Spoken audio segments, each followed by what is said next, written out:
conforme a tu misericordia. Conforme a la multitud de tus piedades, borra mis rebeliones. Lávame más y más de mi maldad, y límpiame de mi pecado, porque yo reconozco mis rebeliones, y mi pecado está siempre delante de mí. Purifícame con hisopo, y seré limpio. Lávame, y seré más blanco que la nieve. Esconde tu rostro de mis pecados, y borra todas mis maldades. Crea en mí, oh Dios, un corazón limpio, y renueva un espíritu recto dentro de mí. No me eches de delante de ti, y no quites de mí tu Santo Espíritu. Vuélveme el gozo de tu salvación, y espíritu noble me sustente.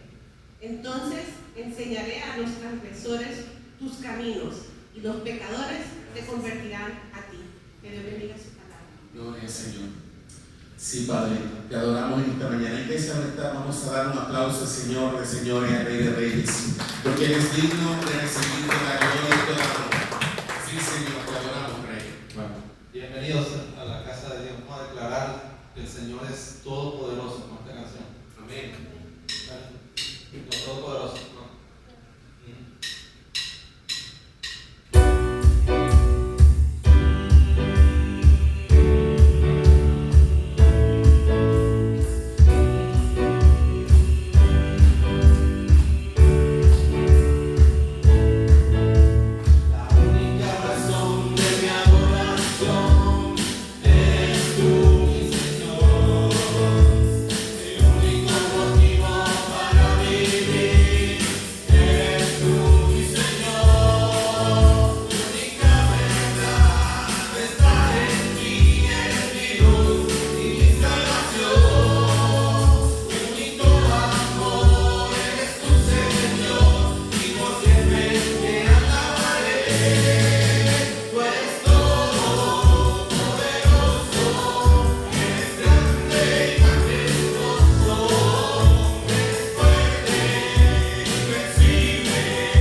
mi Dios Todopoderoso.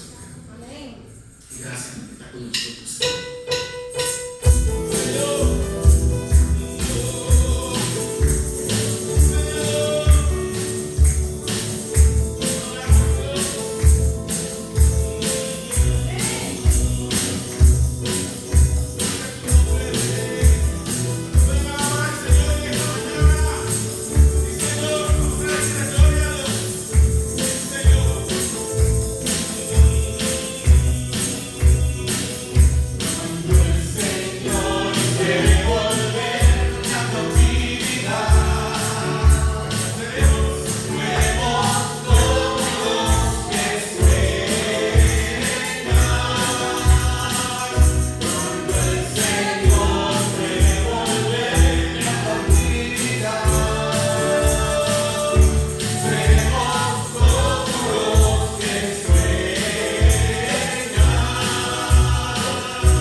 capítulo 3, versículos del 16 al 18.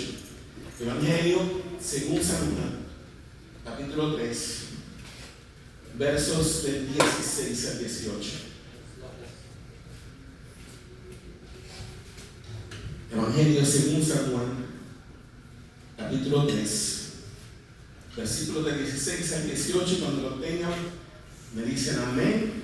Y si lo tienen, nos ponemos de pie en reverencia a la palabra del Señor y al Señor de la palabra. Amén. Vamos a leer esta palabra todos juntos en el nombre del Padre y del Hijo y del Espíritu Santo. Amén. Todos juntos, hermanos, dicen: porque de tal manera amó Dios al mundo que ha dado a su Hijo unigénito, para que todo aquel que en Él cree no se pierda, mas tenga vida eterna. Verso 17. Porque no envió Dios a su Hijo al mundo para condenar al mundo, sino para que el mundo sea salvo por Él. Todos en el 18. El que en Él cree no es condenado, pero el que no cree ya ha sido condenado, porque no ha creído en el nombre del unigénito Hijo de Dios. Que el Señor añada bendición a su palabra. Y le voy a pedir al hermano Ed y al hermano Christoph que pasen al frente para recoger los diezmos y las ofrendas.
Hermoso Rey es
poderoso de Jesús.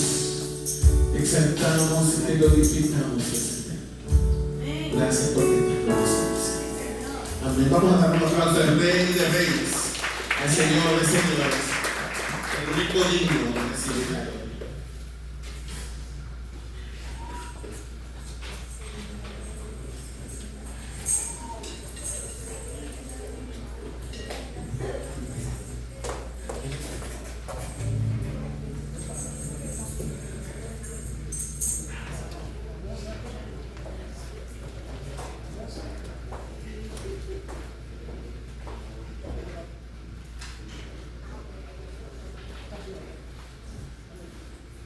Dios les bendiga en esta mañana. Hermana, Dios te guarde.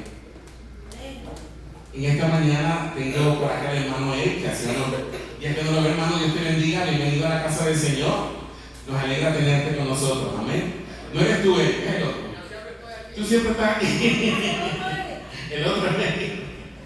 Ok, y al lado de la hermana tú sí estás un joven. ¿Te puedes poner bien para que nos diga tu nombre? Tu sobrino. ¿Cómo te llamas, papá? Isaí, Dios te bendiga. Vamos a dar un aplauso al Señor por la vida de Isaí. Amén. Está con nosotros en esta mañana. Amén. Y ya los niños se nos fueron. Me verán antes de que ore por ellos. Bueno, pues vamos a saludarnos los que estamos aquí en esta mañana. Saluda al hermano que está a tu lado. Con nosotros está Johanna. One more time. She's with us. You're leaving this week, no? Okay, you're leaving this week. Okay. Johanna se nos va esta semana, tuvo 3 semanas con nosotros, ella es estudiante de intercambio de Alemania, no se olviden de ella, salúdenla, salúdense los unos a nosotros con amor en esta mañana.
Trip to Germany.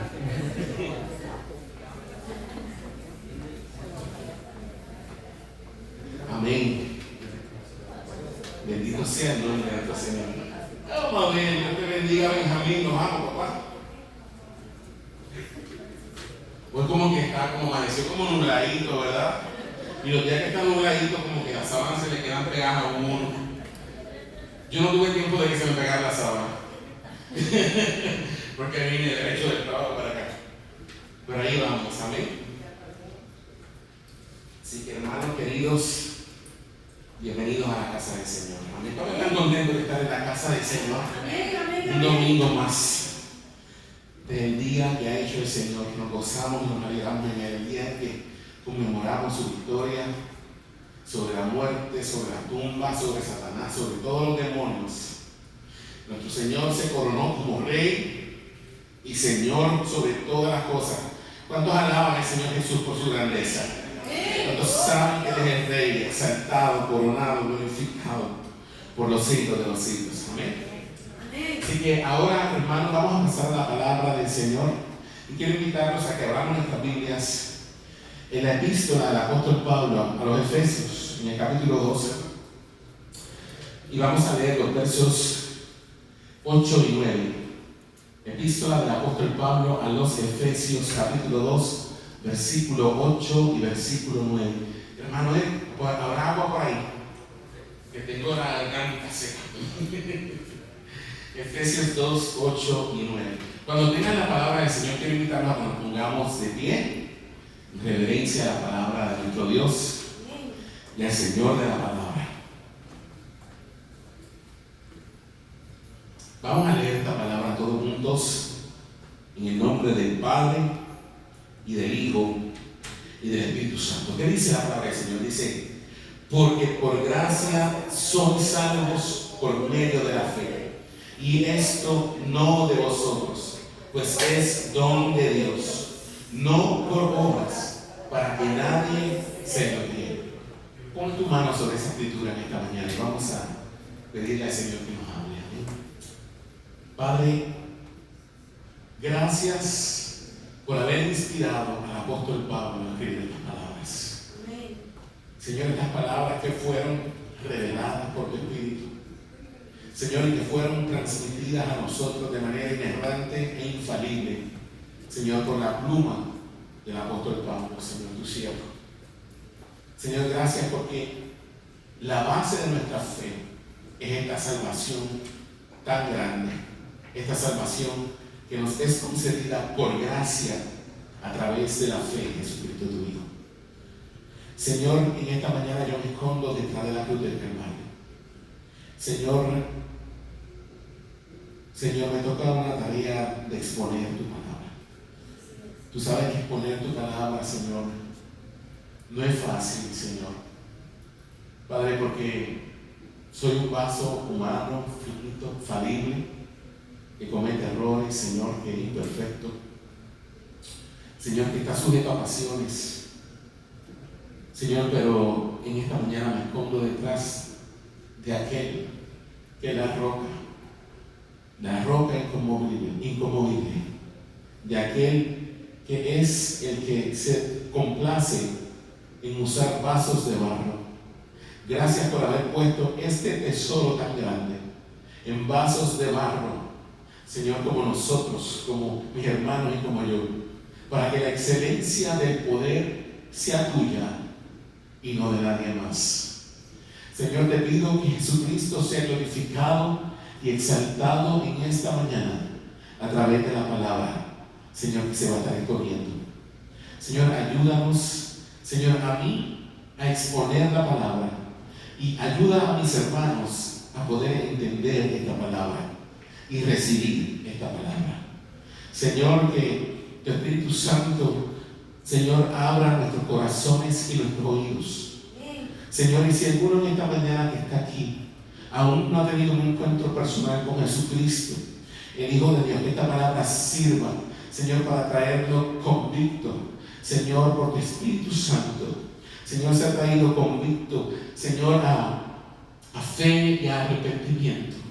Señor, y a tornar su corazón a Jesús.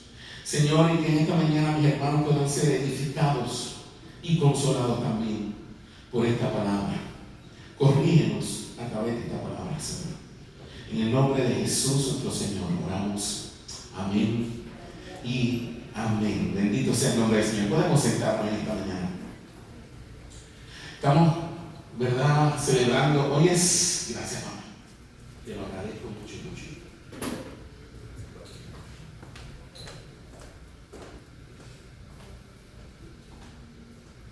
Estamos en el mes de octubre, ¿verdad?, que es el mes en que conmemoramos lo que ocurrió hace 506 años, un 31 de octubre de 1517, cuando Martín Lutero clavó en la puerta de la catedral de Wittenberg las 95 tesis que revolucionaron el mundo religioso de su época.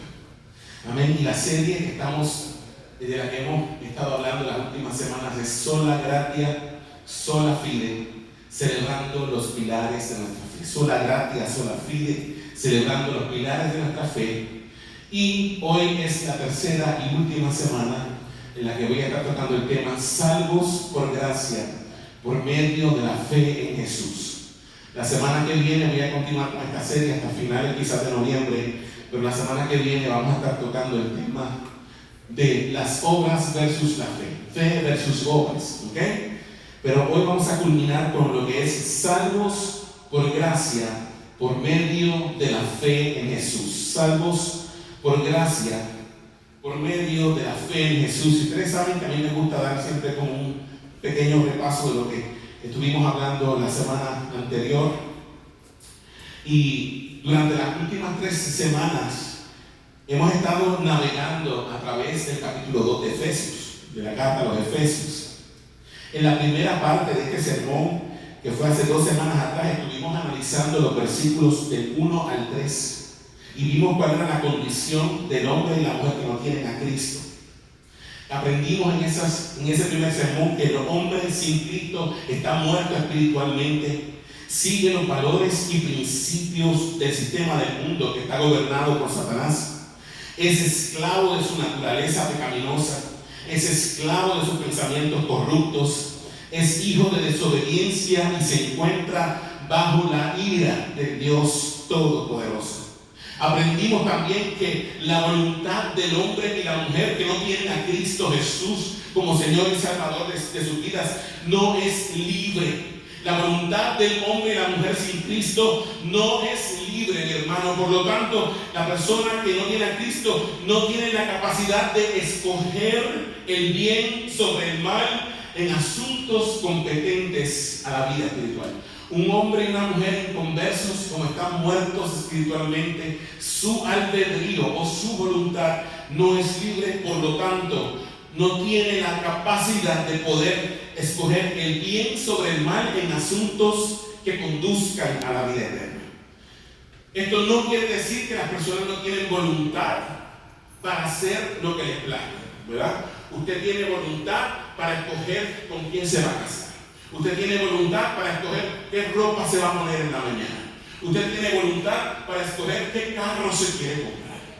Pero una persona, un hombre y una mujer inconversos, no tienen la capacidad de tornar su corazón por sí mismos a Dios y decidir escoger la vida eterna. No puede, porque está muerto espiritualmente, está incapacitado para eso. ¿Okay?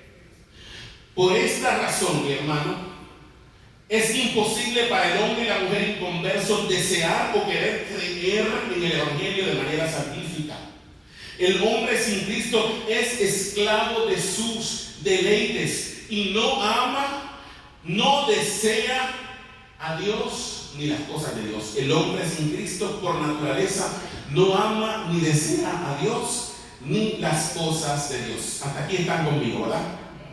Por esta razón es que Dios tiene que ser quien toma la iniciativa de salvarnos, como vimos la semana pasada a través de los versos del 4 al 7. La primera semana tocamos los versos del 1 al 3, la semana pasada tocamos los versos del 4 al 7 del capítulo 2 en la segunda parte de nuestro sermón. Ahora, la semana pasada, de los versos 4 al 7, podemos pasar la diapositiva ya. La semana pasada, al profundizar en estos 4 versículos, los versos de 4 al 7, respondimos 4 preguntas importantes. En esos 4 versículos, de 4 al 7, hay 4 preguntas importantes. La primera pregunta que nos hicimos es: ¿quién diseñó el plan de salvación? La segunda es: ¿qué movió a Dios a salvarnos? La tercera es: ¿cómo efectúa Dios esa salvación en nosotros? Y la cuarta es: ¿cuál es el fin último del plan de salvación de Dios? Y decíamos que la primera pregunta, ¿quién diseñó el plan de salvación?, se encuentra respondida en el verso 4, en la primera parte del versículo del capítulo 2. Efesios 2:4. ¿Quién diseñó el plan de salvación, mis hermanos? Dios diseñó el plan de salvación. El verso 4 dice: pero Dios, ¿verdad? Ahora, ¿qué movió a Dios a salvarnos? Eso se encuentra en el mismo verso 4, en la segunda parte del versículo. ¿Qué movió a Dios a salvarnos? Su gran misericordia. ¿Qué dice el versículo 4? Pero Dios, que es rico en misericordia, por su gran amor con que nos amó. Entonces, ¿qué motivó a Dios a salvarnos? Su gran misericordia. Y definimos esa palabra, porque en ese versículo hay 3 palabras claves. ¿Cuáles son esas 3 palabras claves que están en el versículo 4? Misericordia. Perdón, la primera palabra es rico, la segunda palabra es misericordia y la tercera palabra es amor. Y definimos la palabra rico, ¿verdad? En el texto griego, cuando Pablo escribe la epístola a los Efesios, no la escribió en español, la escribió en griego, que es uno de los idiomas, en griego koiné, que es uno de los idiomas más completos del mundo, ¿verdad? Y la palabra rico, lo que quiere decir es rico en abundancia.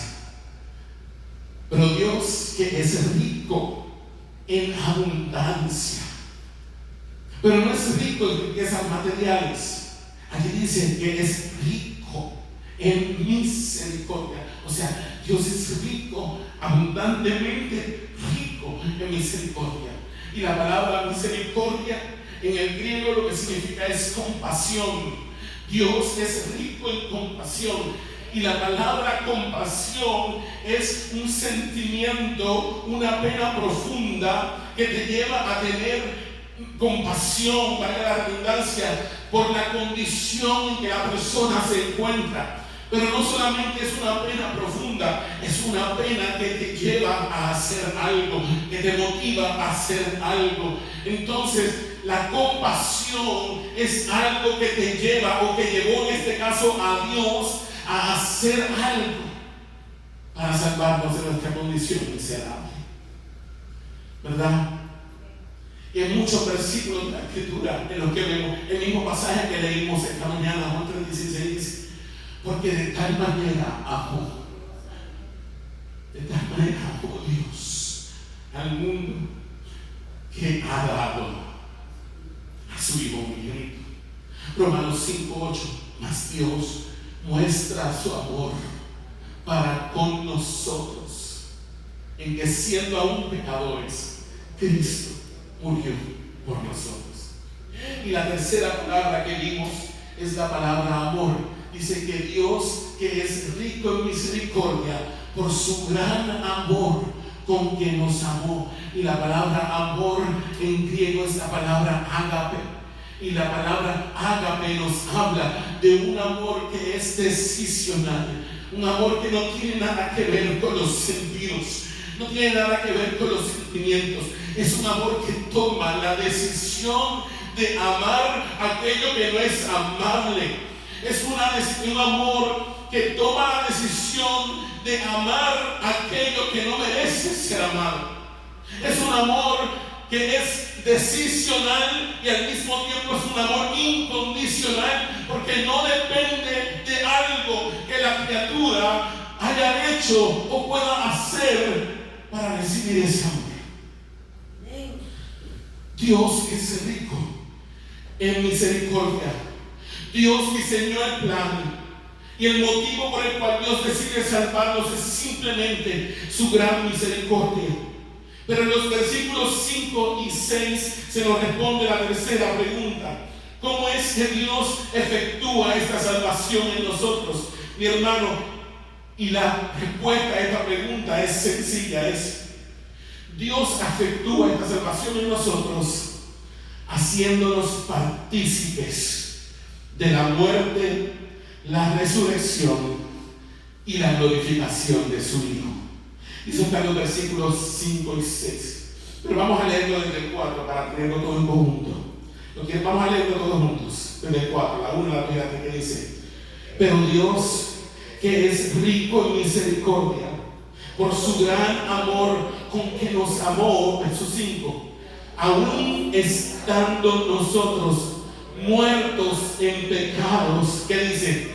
Nos dio vida, ¿cómo?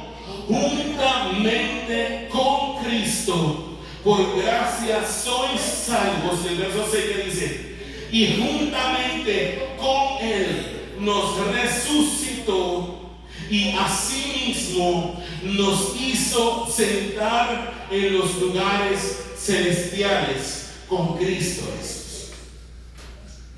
Entonces, ¿cómo efectúa Dios esa salvación en nosotros? Haciéndonos partícipes de la muerte, de la resurrección y de la glorificación de su Hijo. Entonces, la salvación se hace efectiva por causa de nuestra unión con Cristo. Y esa unión con Cristo es espiritual. Cuando Dios nos resucita de nuestros delitos y pecados, decíamos la semana pasada que Dios, por naturaleza, todos nosotros nacimos dentro de la familia caída de Adán.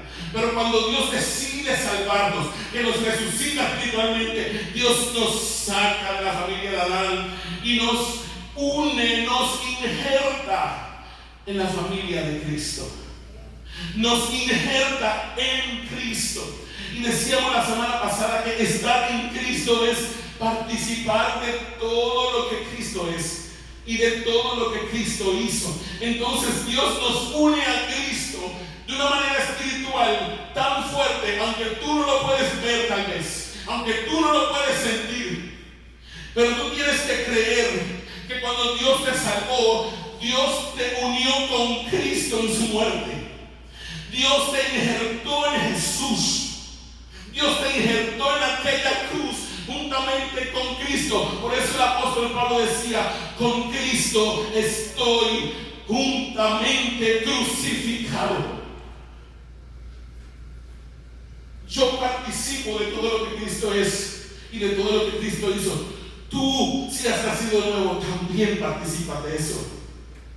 Tú moriste con Jesús. El día que Jesús murió sobre aquella cruz del Calvario, tú moriste con Él. El día en que Jesús fue sepultado en aquella tumba, tú fuiste sepultado con Él. Y el día en que Jesús resucitó entre los muertos, tú resucitaste con Él. Y el día en que Jesús ascendió al cielo y se asentó a la diestra del Padre, tú te sentaste también. Por eso el verso 6 dice que estamos sentados juntamente con Cristo en lugares celestiales. Y tú dirás: ¿cómo es esto? Porque cuando tú te miras a ti mismo, lo único que tú puedes ver de ti es tu imperfección. Tú miras tu condición humana. Tenemos que entender algo: los cristianos vivimos en dos realidades, dos. La primera realidad en la que vivimos es nuestra condición humana, y nuestra condición humana en nosotros es imperfecta. Nosotros fallamos en nuestra condición humana. Nuestro caminar no es perfecto, es variable, pero también andamos en otra realidad, y esa segunda realidad es mayor que mi condición humana. Y mi segunda realidad es que yo estoy en Cristo. Esa es mi posición. Cuando Dios me mira, Dios no me mira a mí, Dios mira a Cristo. Y en Cristo yo soy acepto, en Cristo yo soy amado, en Cristo yo soy perdonado, en Cristo soy redimido, en Cristo soy santificado, en Cristo soy santo, en Cristo soy perfecto, en Cristo estoy completo. Y nosotros tenemos que empezar a mirarnos no como nosotros estamos en este mundo. Tenemos que empezar a mirarnos como Dios nos ve, como sentados con Cristo en lugares celestiales, reinando con Él. Y a medida que por la fe comencemos a apropiarnos de esa verdad, entonces nuestro caminar en este mundo va a ir asemejándose a nuestra posición en Cristo. ¿Usted está conmigo? Bueno, usted tiene que apropiarse de esto por la fe, no por los sentidos, porque nuestros sentidos son engañosos. El profeta Jeremías dice: engañoso es el corazón más que todas las cosas y perverso. ¿Quién lo conocerá? Pero en Cristo, nuestra roca, nosotros estamos firmes y no seremos conmovidos. ¿Están conmigo aquí, iglesia? Y la cuarta pregunta que respondimos la semana pasada es: ¿cuál es el fin último del plan de salvación de Dios? ¿Cuál es el fin último del plan de salvación de Dios? Y eso se contesta en el versículo 7. Después que dice que Dios nos dio vida con Cristo y que nos sentó con Él en los lugares celestiales, en el verso 7 dice lo siguiente. Vamos a leerlo todo junto, a la una, a la dos y a la tres. ¿Qué dice? Para mostrar en los siglos venideros las abundantes riquezas de su gracia en su verdad para con nosotros en Cristo Jesús. Entonces, ¿cuál es el fin último del plan de salvación? ¿Cuál es el propósito final del plan de salvación, mis hermanos?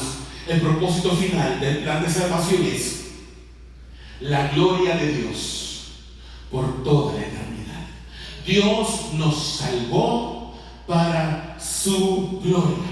Mi hermano, tenemos que entenderlo. Ahí dice: para mostrar cuándo, dice el apóstol Pablo en el verso 7, para mostrar cuándo, en los siglos que venideros.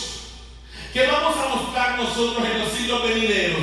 Allí dice, las abundantes riquezas de su gracia en su bondad para con nosotros en Cristo Jesús. Entonces, mi hermano, los creyentes seremos el testimonio entero el testimonio eterno de la gracia merecida de Dios. Repito esto, los creyentes seremos el testimonio eterno de la gracia inmerecida de Dios.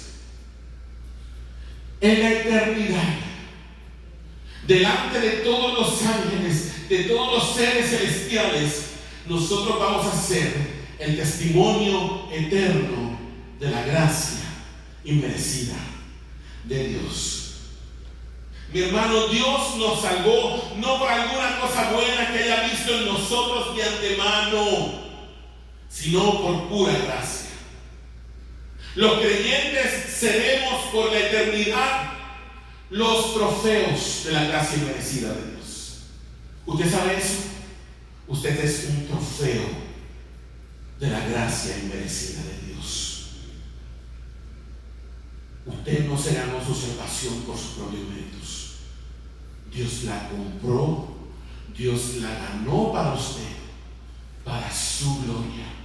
Y en la eternidad nosotros vamos a ser exhibidos delante de todo el universo como los trofeos de la gracia inmerecida de nuestro Dios.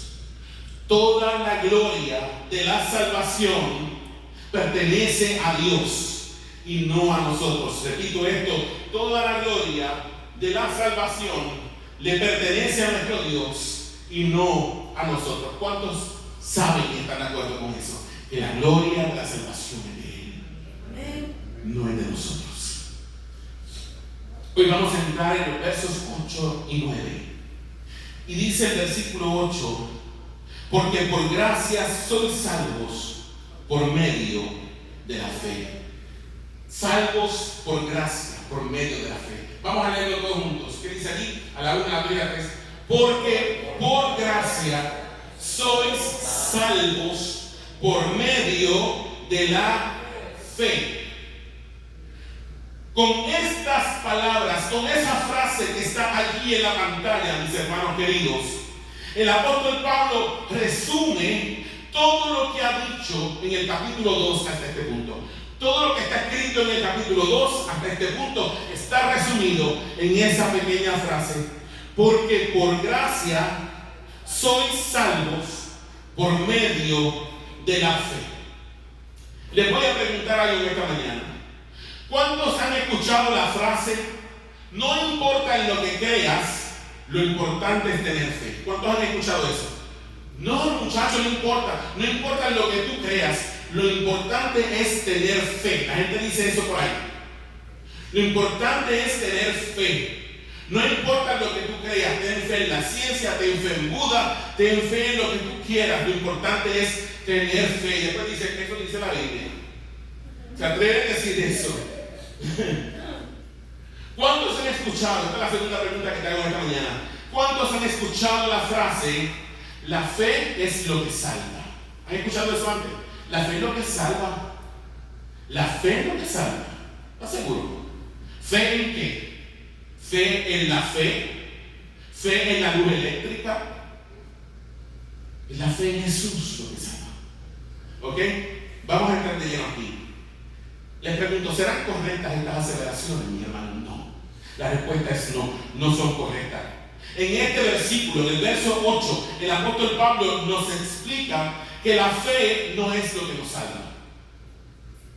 Pablo nos dice ahí que la fe no es lo que nos salva. ¿Qué nos va a salvar? Allí dice: porque por gracia sois salvos. Entonces, lo que nos salva es ¿qué cosa? La gracia. ¿Me está entendiendo? Somos salvos por gracia. ¿Y qué es la gracia, mi hermano? La gracia es simplemente el favor inmerecido de Dios. La gracia es el favor inmerecido de Dios. Ahora, dice que somos salvos por gracia Pero ¿qué termina diciendo el versículo? Por medio de la fe. Somos salvos por gracia por medio de la fe. Entonces, ¿qué es la fe? Según el apóstol Pablo en este versículo. La fe es simplemente el medio por el cual la gracia de salvación se recibe. Entonces, la fe no es la que salva, nos salva la gracia, pero la fe es el medio o el vehículo por el cual recibimos ¿qué cosa? La gracia salvadora. ¿Me está entendiendo? La fe no es la que salva, la fe es el vehículo, el medio por el cual yo recibo la gracia salvadora de Dios en Cristo Jesús. La fe de la que Pablo nos habla en este versículo, mi hermano, no es cualquier fe. Es la fe salvadora. Mi hermano, hay 3 tipos de fe. 3. La primera fe es la fe que tenemos para las cosas del diario vivir. Esa es la fe que usted tiene en los frenos de su carro. Usted se monta por la mañana en su carro, usted no se cuestiona, usted simplemente sabe que sus frenos van a funcionar. Usted no se pregunta. Es la fe que usted tiene cuando se monta a un avión. Esa es la fe para las cosas del diario vivir. Vean, usted confía en que ese piloto lo va a llevar a usted al otro punto, del punto A y del punto B. Usted no sabe si ese piloto le va a dar un infarto por allá arriba, se va a morir, pero usted confía, usted se monta. Es más, usted se relaja en el asiento del avión y hasta se duerme. Y pasa la azafata y le dice, ¿quiere algo? Sí, dame una coquita, por favor. Y yo tomo la coquita y te echa. Esa es la fe del diario. Esa fe nos salva. ¿Me está entendiendo? Esa fe nos salva. Ahora, la segunda fe es la fe del cajero automático. La fe ATM. ¿Cuál es esa fe?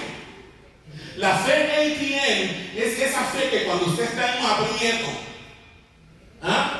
o cuando su familiar está enfermo, usted hasta ahora, usted nunca ora en su vida, pero usted ora, ay Señor, yo te prometo que si tú sanas a mi hijo, yo te voy a servir. Es como cuando usted va al cajero automático. ¿Ven? Usted se acerca a Dios como si fuera un cajero automático universal. Usted coge su tarjeta, la inserta, marca el PIN y la máquina le da el dinero que usted quiera. Entonces, ¿qué usted hace después que la máquina le da el dinero? ¿Qué usted hace? Usted se va, usted le agradece a la máquina. Usted no le agradece a la máquina. Usted agarra su dinero y se va. Esa es la fe ATM. Esa fe no salva. Hay otra fe, les dije 3, pero hay 4. Hay otro tipo de fe, es la fe histórica. ¿Qué es la fe histórica? La fe histórica es la fe que yo tengo en Cristóbal Colón. Yo sé que un 12 de octubre de 1492, Cristóbal Colón llegó a las costas de Yumuní y descubrió el Nuevo Mundo. La fe histórica es la fe que yo tengo en George Washington, que fue el primer presidente de Estados Unidos. La fe histórica es la fe de que yo sé que un día, hace 2000 y pico de años atrás, hubo un hombre que vivió por allá, por una tierra, por allá en el Medio Oriente, que caminó por los senderos polvorientos, que sanó enfermos, que echó fuera demonios. Y él murió por nosotros, sí. Esa es la fe histórica. Esa fe no le altera para nada. ¿En qué le afecta a usted saber que George Washington fue el primer presidente de Estados Unidos? En nada. Usted solamente, eso le sirve para su examen de estudio social, ¿verdad? ¿En qué le afecta a usted saber que Cristóbal Colón descubrió el Nuevo Mundo? Nada. Ahora, ¿en qué le afecta a usted saber que un día había un hombre por ahí que se llamó Jesús de Nazaret y que murió en una cruz? ¿En qué le afecta saberlo históricamente? ¿Qué le afecta eso a mí? Nada. Los demonios creen, dice la Biblia, y tiemblan. Y no por eso son salvos. Entonces la fe histórica tampoco te salva. Pero hay un cuarto tipo de fe. Y es la fe salvadora. Es esa fe que no solamente se conforma en saber que un día hace 2000 años Cristo murió por todos. Usted le pregunta a la gente, le dice, Cristo murió, sí, Él murió por todos. ¿En qué me afecta saber que murió por todos? En nada. ¿Cómo eso me afecta a mí? Cuando yo reconozco y entiendo que no solamente murió por todos, murió por mí. Tomó mi lugar en la cruz. El lugar que yo merecía, porque yo fui el que ofendía a Dios, el que escupió en su cara. Yo era el que merecía morir. Yo merecía ir al infierno, pero Él tomó el castigo que a mí me correspondía. Murió por mí. Murió la muerte que yo merecía. Él vivió la vida que yo no pude vivir y murió la muerte que yo merecía morir. ¿Usted me está entendiendo? Y cuando yo me apropio de esa verdad, ya no es solamente una fe histórica, es una fe mía. Es mía, es personal, yo me agarré de ella. Esa es la fe que salva. Esa es la fe salvadora. Esa fe es la que transforma el corazón. Y cuando yo recibo esa fe salvadora, entonces la gracia de la salvación se aplica a mi vida. ¿Usted me está entendiendo, iglesia? Esa es la fe que salva. Es la fe salvadora. Esta fe salvadora es distinta a las otras clases de fe que usamos a diario. La fe que salva, mi hermano, es aquella que no se aferra a su propia justicia y rectitud. Es esa fe que no se aferra a los méritos propios que la persona piensa que le hacen merecedora de la gracia y del favor de Dios. No me aferro a mis méritos. La mayor parte de la gente se aferra a sus méritos. Si usted hace una encuesta ahora mismo en la calle de New Orleans y le preguntas a la gente, si usted muriera esta noche, ¿está seguro de ir al cielo? Algunos te dirán que no. Otros te van a decir, bueno, tal vez, y tal vez no.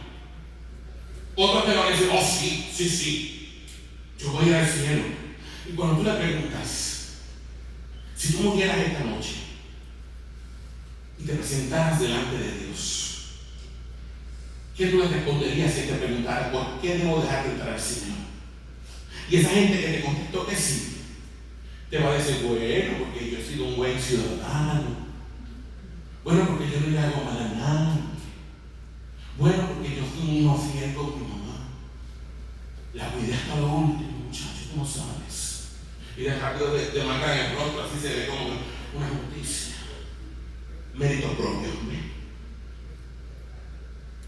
Eso es aferrarte a tus méritos. Pero van a haber otros que te van a decir que no.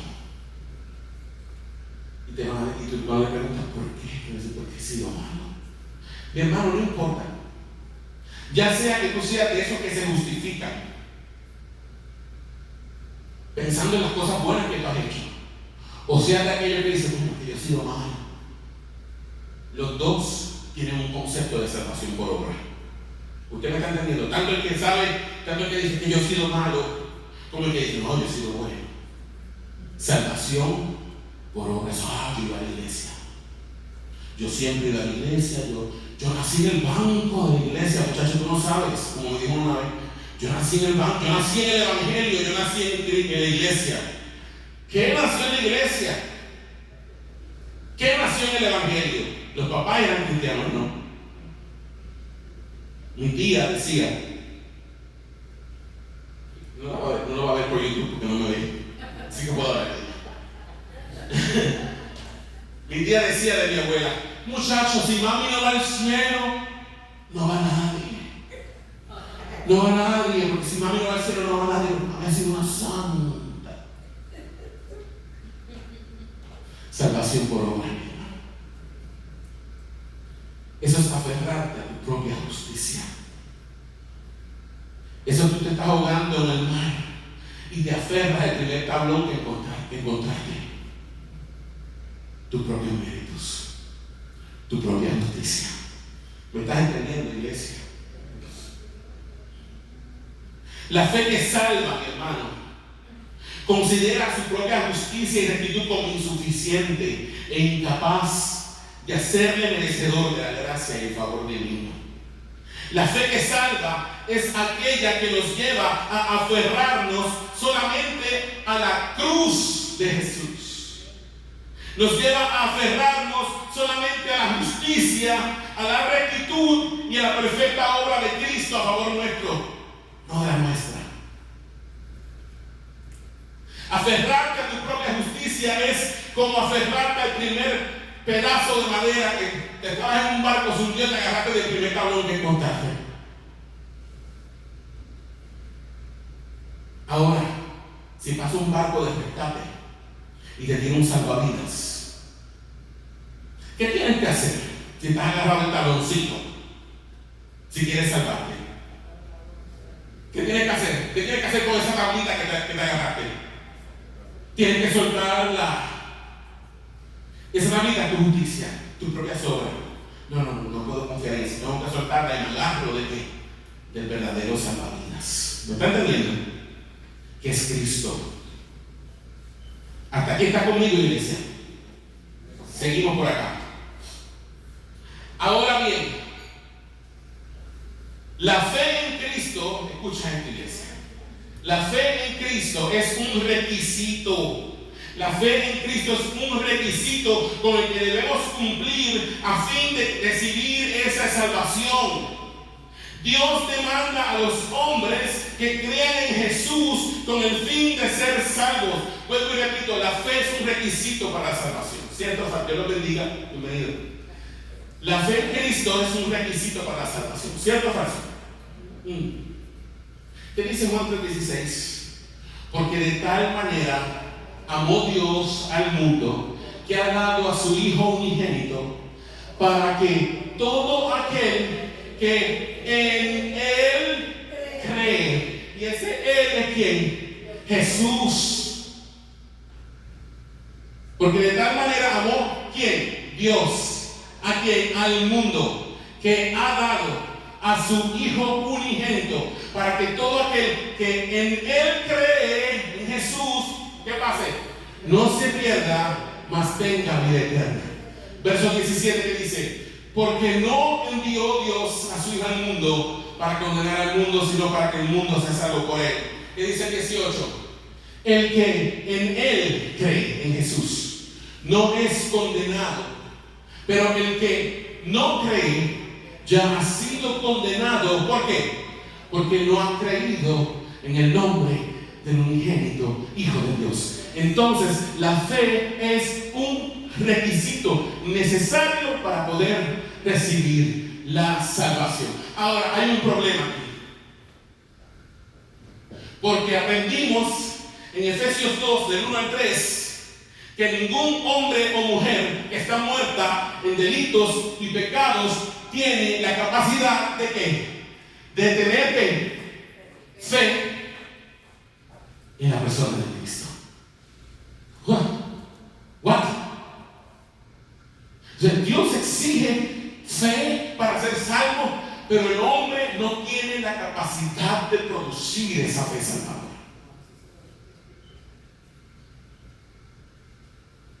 Entonces, aquí se nos trancó el bono.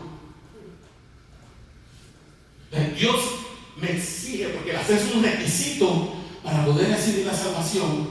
Dice que todo aquel que en Él cree no se pierda, porque no envió Dios a su Hijo al mundo para condenar al mundo, sino para que el mundo se salve por Él. El que en Él cree no es condenado, pero el que no cree ya ha sido condenado, porque no ha creído en el nombre del unigénito Hijo de Dios. No sé si te está captando. Aprendimos en los versos del 1 al 3 que el hombre no puede creer, porque el hombre obedece a sus deseos pecaminosos, porque el hombre por naturaleza odia a Dios. El hombre por naturaleza detesta las cosas de Dios. Pero ahora Dios exige la fe como un requisito salvador. La fe es un requisito necesario para recibir la salvación. Pero hemos visto que a causa de la corrupción natural en la que nacimos, todos a causa del pecado estamos imposibilitados de creer. Hemos visto que el ser humano está muerto en delitos y pecados y por lo tanto no tiene el poder para obedecer o de disponer su corazón para la salvación. Entonces te pregunto, iglesia, en esta mañana, ¿cómo puede el hombre llegar a tener fe salvadora en la persona y obra de Cristo a fin de ser salvos? La respuesta está en el verso 8, parte B. ¿Qué dice? Vamos a leer el verso 8. ¿Qué dice la primera parte del versículo? La 1, la 2 y la 3 dice: porque por gracia sois salvos por medio de la fe. Ay, pero ahora es que viene lo lindo. ¿Qué dice? Léelo en la misma Biblia. Dice: y esto no de vosotros, pues es don de Dios. Dice: porque por gracia sois salvos por medio de la fe. Pero Pablo sabe que no podemos creer. Y por eso termina diciendo en el verso 8: y esto no de vosotros, pues es don de Dios. Bendito sea el nombre de nuestro Señor y Salvador Jesucristo. Mi hermano, la salvación es la obra soberana de Dios. Vuelvo y repito, la salvación es la obra soberana de Dios. Recordemos que es Dios quien toma la iniciativa de salvarnos, ya que nosotros no teníamos la capacidad de hacerlo por nosotros mismos. Recuerda que el albedrío del hombre y la mujer sin Cristo no es libre, por lo tanto la fe salvadora no viene como producto del libre albedrío. La fe salvadora no viene como producto del libre albedrío, porque el albedrío o voluntad del hombre está muerto, porque el albedrío o voluntad del hombre sin Cristo obedece, se inclina solamente a hacer el mal. Génesis 6:5 dice que todo el intento del corazón del hombre es de continuo solamente el mal. Y en Génesis 8, después de que Noé se sale del arca con todos los animales y comienza a hacer un sacrificio al Señor, dice que el Señor olió olor grato delante de su presencia. Es cuando hundía el arco iris. Y dice que el Señor dijo en su corazón: no volveré a traer de la tierra al hombre que he creado, porque ciertamente el intento del corazón del hombre es malo desde su juventud. Entonces, ¿cómo podemos recibir la fe, mi hermano? El apóstol Pablo lo dice en Efesios 2:8. Dice que esta fe no es de nosotros, sino que es que don de Dios. La fe no viene de nosotros, nos es concedida como un don. ¿Y qué es un don, mi hermano? Un don es un regalo. Somos salvos por gracia, por medio de la fe, pero esa fe también Dios nos la da como un regalo, porque Él sabe que no podemos producirla. Entonces Él nos la regala, porque yo no puedo producirla. Ahora, la salvación está íntimamente ligada a la predicación del Evangelio. No puedes desconectar eso. Las personas tienen que oír el Evangelio, porque el Evangelio es la manera en la que Dios resucita sus corazones.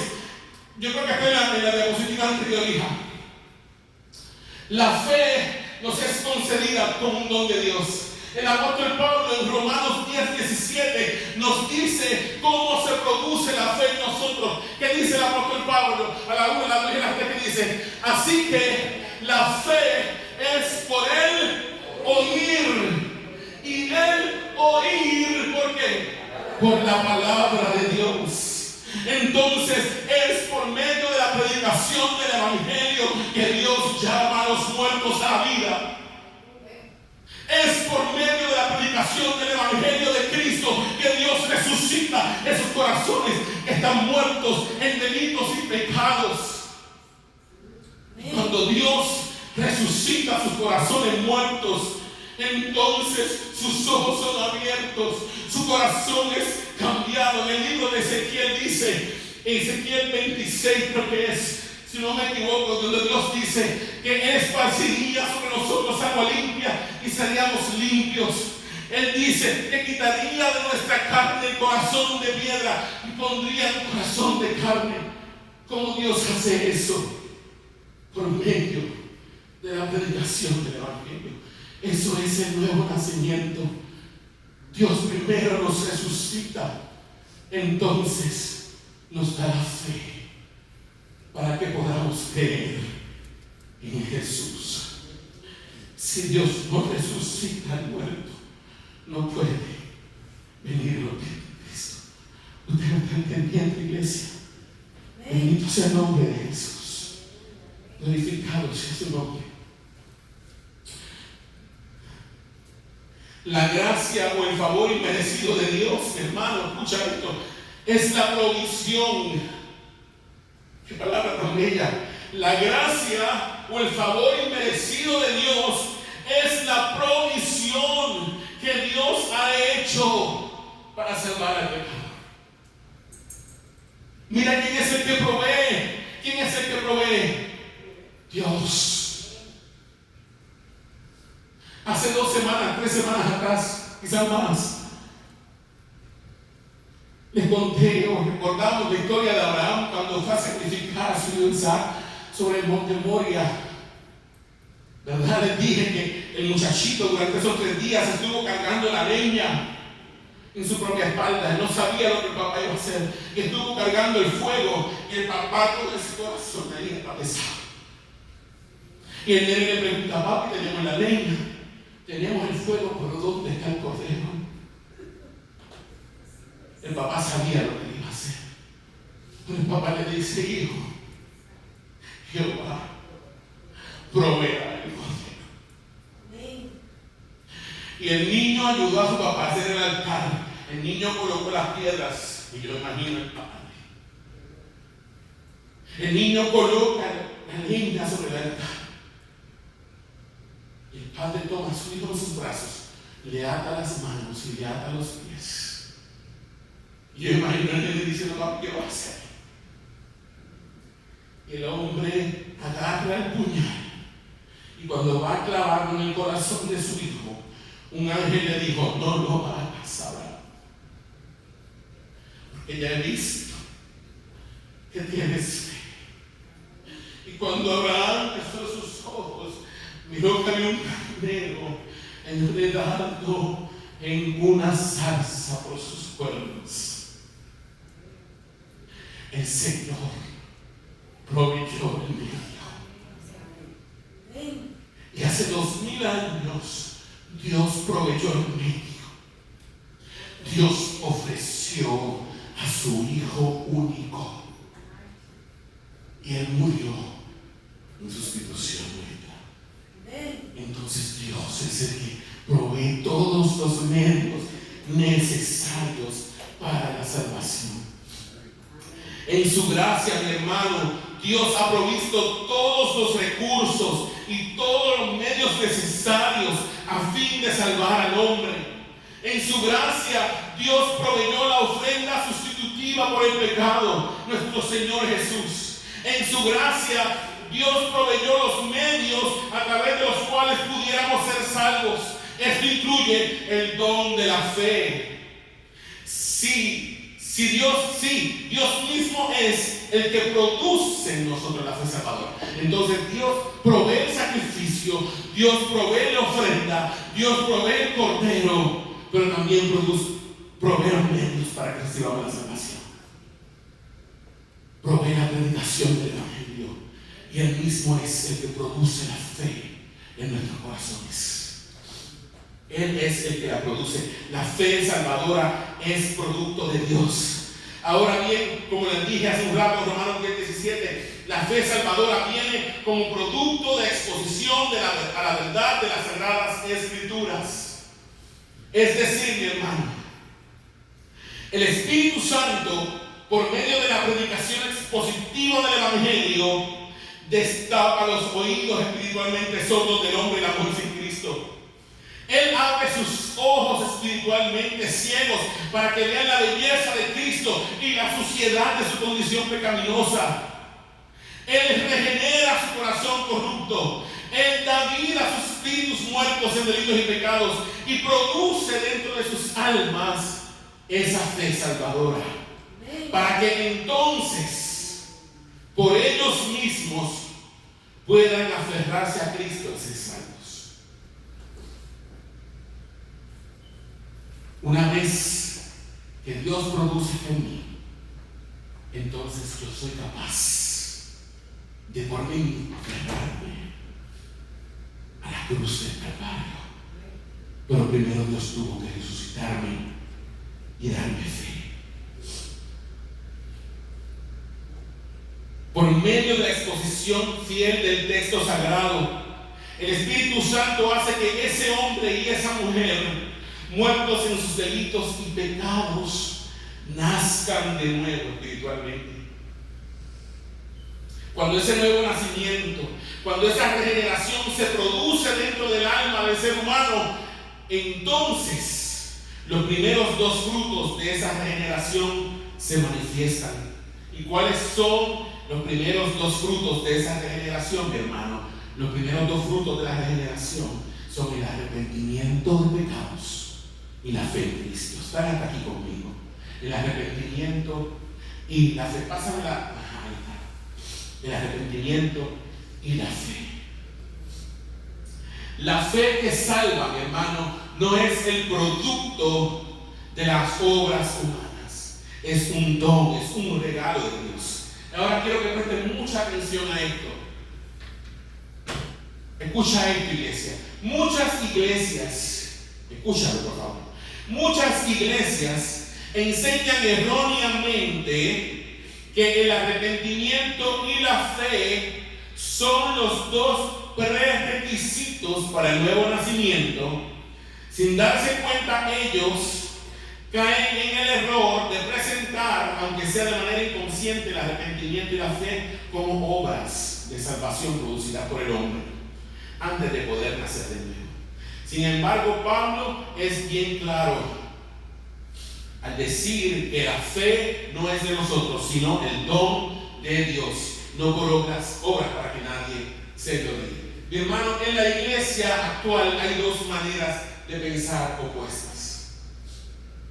Hay un grupo que enseña que la fe y el arrepentimiento son los prerequisitos para que se produzca en el hombre el nuevo nacimiento.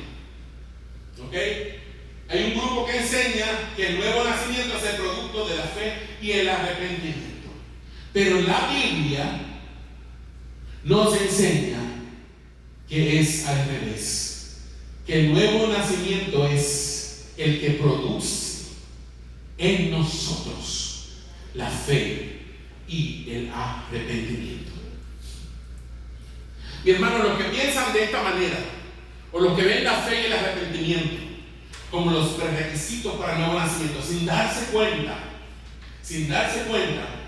están presentando la fe y el arrepentimiento como obras que yo puedo producir. ¿Para qué?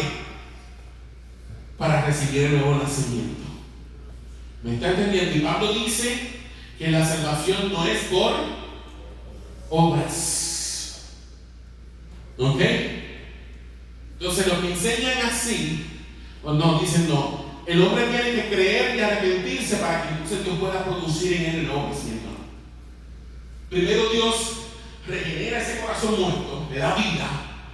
Y cuando Dios le da vida, entonces esa regeneración o nuevo nacimiento produce en nosotros fe en Jesús y arrepentimiento de pecados. La segunda imagen que sea correcta.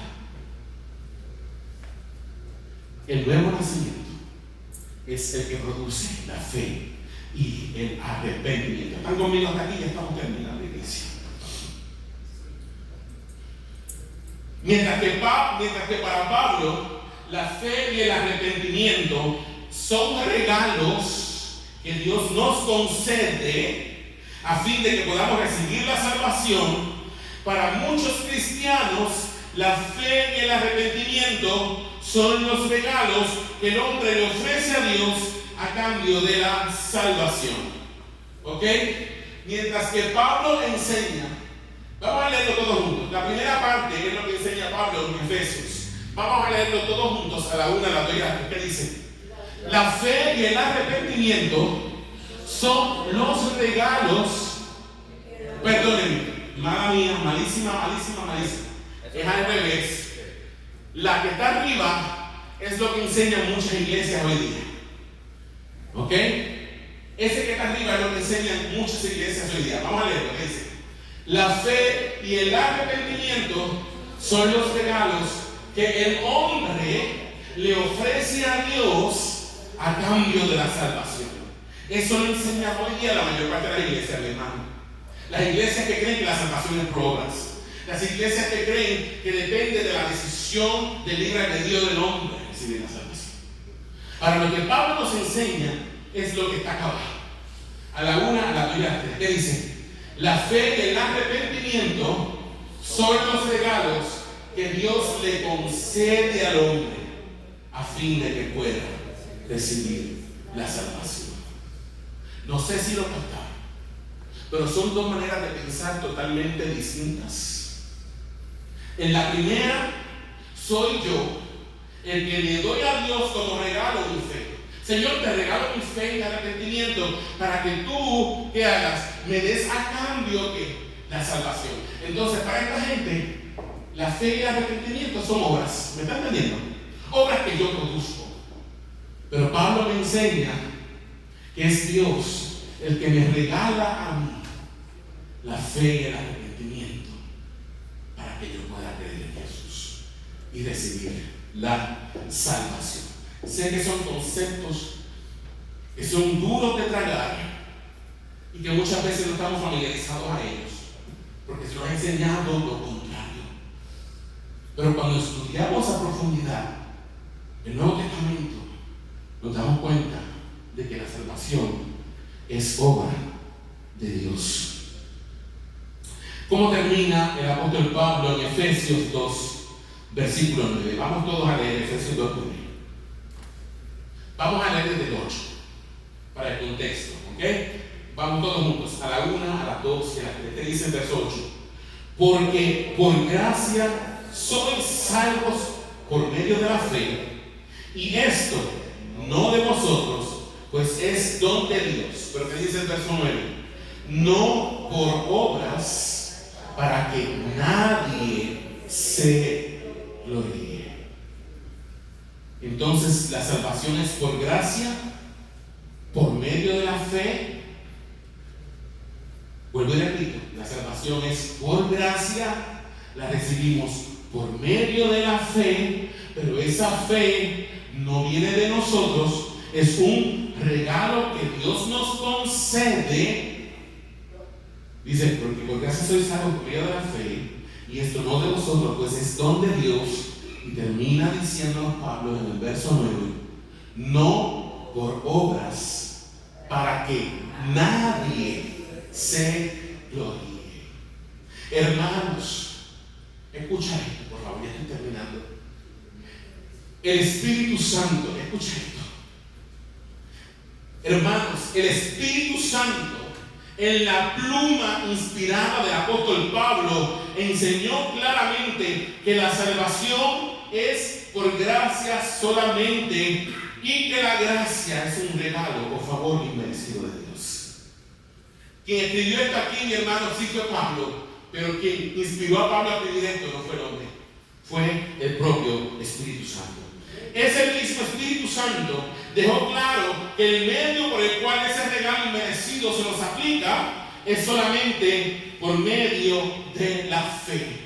Y la fe es la confianza plena en la persona y obra de Cristo a favor nuestro en la cruz del Calvario. Hemos visto con la Escritura que esa fe se nos concede como un regalo de parte de Dios, ya que nosotros no teníamos la capacidad de producirla. Luego el Espíritu Santo, por medio del apóstol Pablo, concluye diciéndonos en el verso 9 que esa salvación, que es por gracia sola y mediante la fe, no es por obras. ¿Y qué son las obras, mi hermano? Las obras son trabajos o esfuerzos humanos que el hombre puede hacer para llegar a obtener la salvación. La salvación, dice Pablo, no es por obras, y obras son mis propios esfuerzos humanos para obtener la salvación. Quiero que pienses esto un momento. Un regalo, ¿qué dice allí? Un regalo se obtiene ¿cómo? Gratuitamente. Un regalo se obtiene gratuitamente. Escucha esto.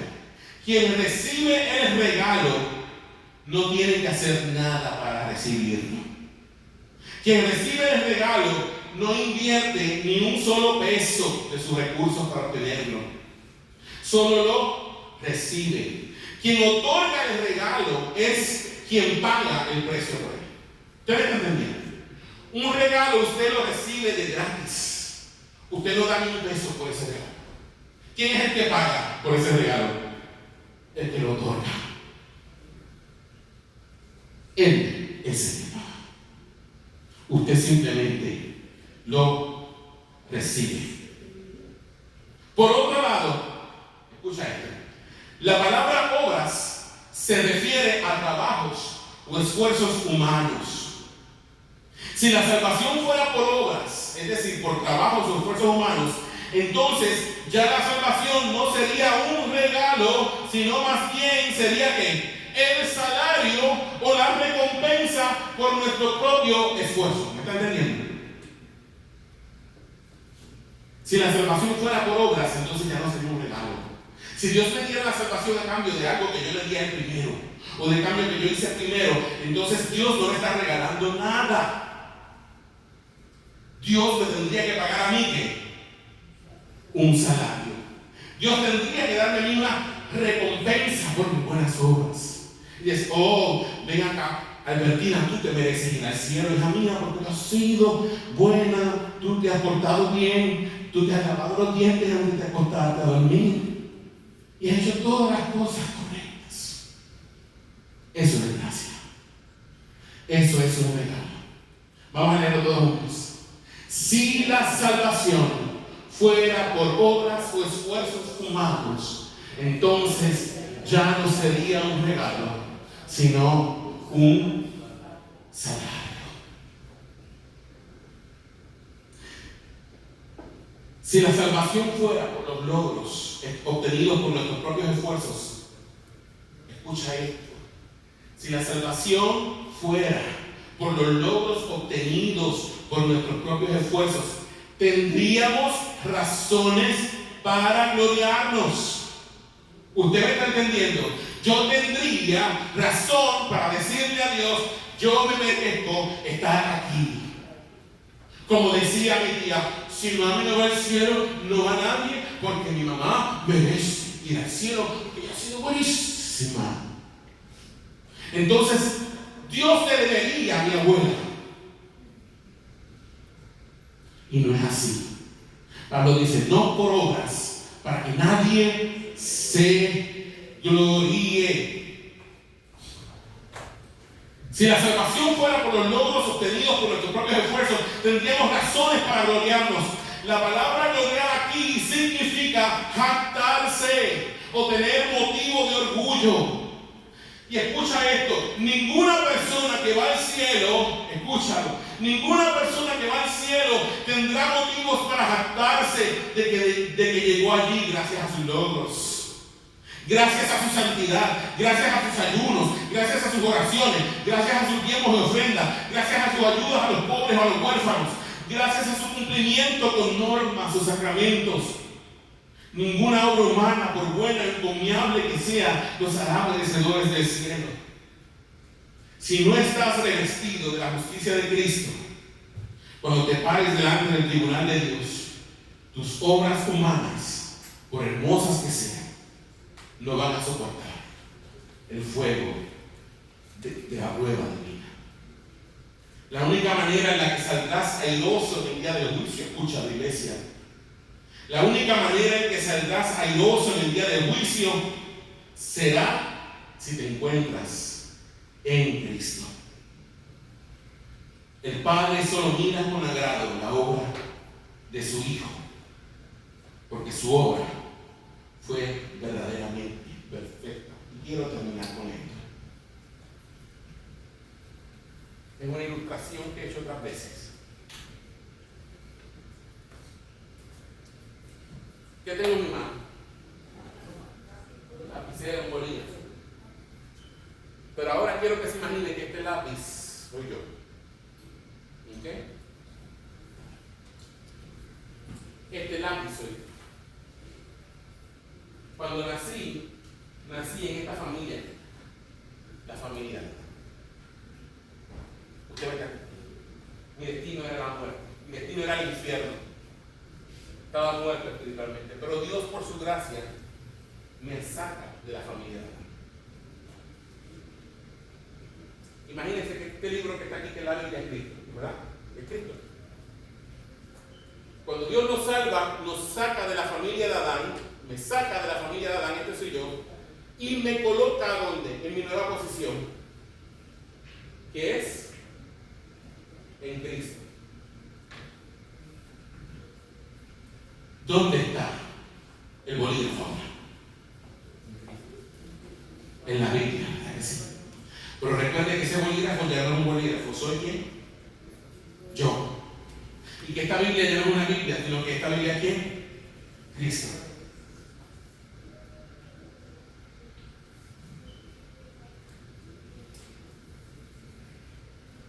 Este soy yo, con todas mis imperfecciones, con todos mis pecados, con todos mis defectos, mi condición.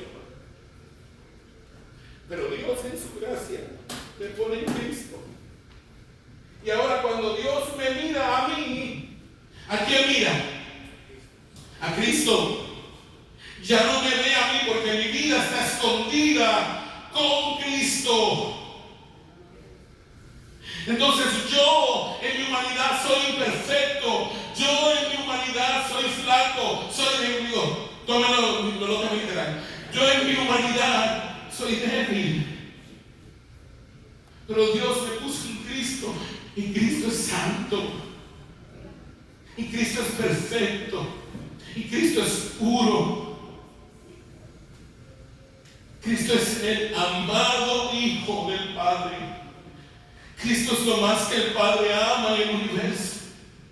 ¿Usted sabe eso? Jesús es lo que más ama el Padre en el universo. Y ahora Dios me pone dentro de Jesús. Y ahora cuando Dios me mira, no puede verme a mí, sino que ve a Cristo. Entonces, cuando Dios me mira, ya no ve mis defectos, ya no ve mis maldades, ya no ve mis culpas. Dios solamente mira la justicia y la perfección de Cristo. Efesios 1:6 dice que somos aceptos en el amado. Jesús es el amado. Y yo estoy en el amado. Y tú estás en el amado. La única manera en que tú vas a sobrevivir el juicio de Dios, el día final, mi hermano, es si tú estás en Cristo. Si tú estás, mi hermano, perdónenme, hermano, si tú no estás en Cristo, estás desprotegido. Y cuando el juicio de Dios se derrame sobre ti, va a ser un juicio justo. Pero si tú estás en Él, nada podrá acabarte. sobrevivirá el juicio de Dios, porque ya no te verá a ti, verá la santidad de su Hijo, la perfección de su Hijo. ¿Estás conmigo, iglesia? Vamos a inclinar nuestro rostro. Nadie mirando, todo el mundo con los ojos cerrados. En esta mañana, si alguna persona que está aquí hoy se ha dado cuenta de que está muerto en delitos y pecados, de que es enemigo de Dios, de que está desprotegido, de que está desnudo delante de Dios, y de que en este momento, si el juicio de Dios se derramara sobre usted se da cuenta de que no lo pasaría, no podría pasarlo. Pero hoy se ha dado cuenta de que Jesús es el que tomó su lugar en la cruz del Calvario, y Él quiere pasar de muerte a vida. Él quiere pasar de estar en Adán a estar en Cristo. Hágame señal con su mano. Si usted nunca lo ha hecho, nunca ha recibido a Jesús como Señor y Salvador, hágame señal con su mano para saber.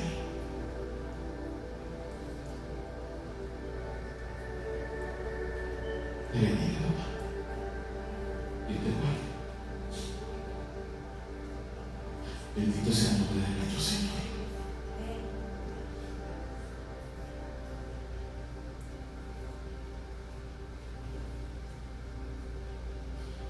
Por cuanto han creído en Jesús como Señor y Salvador, y hoy han reconocido su necesidad de Él, y han reconocido que Cristo es el Hijo de Dios que tomó su lugar en la cruz del Calvario, Dios les dice que perdona sus pecados, porque eso es lo que dice la Sagrada Escritura, y lo recibe como parte de su familia, nos coloca en Cristo. Ahora, otro llamado para los hermanos que ya han hecho profesión pública de su fe en Jesús, pero que todavía no han tomado la decisión de bautizarse, de dar testimonio público de su fe por medio del bautismo por inmersión en agua. Si alguien esta mañana quiere tomar la decisión de iniciar el proceso para descender a las aguas, levante la mano para ellos saber. Te bendiga, hermano.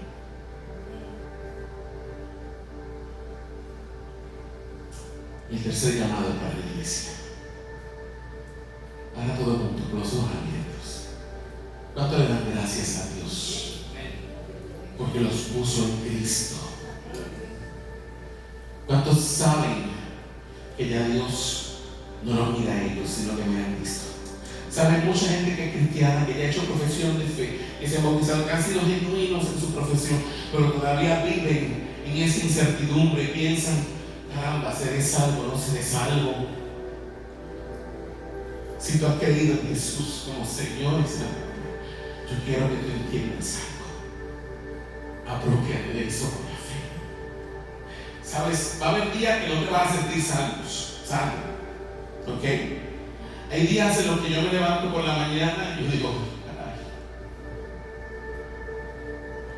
no soy salvo. Uno se siente así muchas veces. Pero ahí cuando te tienes que agarrar de Jesús y decir, no, Señor, no por mí, no por mis obras, es por lo que Jesús hizo en Dios. Amén. Vamos a dar un aplauso al Señor Jesús. La semana que viene vamos a ver la fe versus las obras. Vamos a ver ese conflicto que hay entre Pablo y Santiago. Porque Pablo dice que somos justificados por la fe sin mediar obras, pero Santiago dice, si no tienes obras, ¿dónde está tu fe? Entonces vamos a ver de qué es lo que está hablando eso allí, qué es lo que quiere decir. Amén. Así que hay unos anuncios. Rudy, ¿no? ¿Quieres pasar para que él? Ay, que Rudy no tiene voz. Tú no tienes voz y yo no me acuerdo de los anuncios. Dale. ¿Cuándo vamos a tener la ofrenda Rudy de John Brunet? ¿Sabes quién es? No puedo hablar, está ronca. Ok, quizá la semana que viene.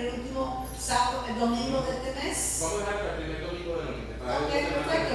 Solamente estoy preguntando. Sí. No, Y le doy gracias a los hermanos que se presentaron anoche, ¿verdad? Apoyando esta oferta misionera que es muy importante Y la oración. para la área de la oración, la área de New Orleans.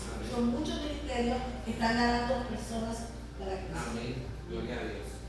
Entonces, en 2 semanas, este domingo que viene, no, el primer domingo de noviembre, vamos a estar colectando la ofrenda Georgia Barnett, que es la ofrenda Promisiones de la Convención Bautista de Luisiana. Amén. Yo creo que no tenemos ninguna otra anuncio. Vamos a orar, hermanos, y ahora vamos a pasar a lo que es la escuela de servidores. Pero antes de pasar a la escuela de servidores, vamos a presentarnos delante del Señor. Hermano, despide esta parte en oración para entonces pasar a la escuela de servidores. Padre Santo, Señor, gracias, Señor, por este mensaje, Señor, de verdad, hoy con impactarme, Señor. Gracias por la palabra tuya, Señor, gracias por el pastor y tu familia, Señor, que tú nos has puesto aquí, Señor, para enseñar tu palabra a través de él, Señor. Gracias por cada persona aquí, Señor. Y no terminamos todavía, Señor, pero vamos a tomar un repaso chiquito y vamos a empezar con el pueblo. En nombre de Cristo Jesús, amén. Amén.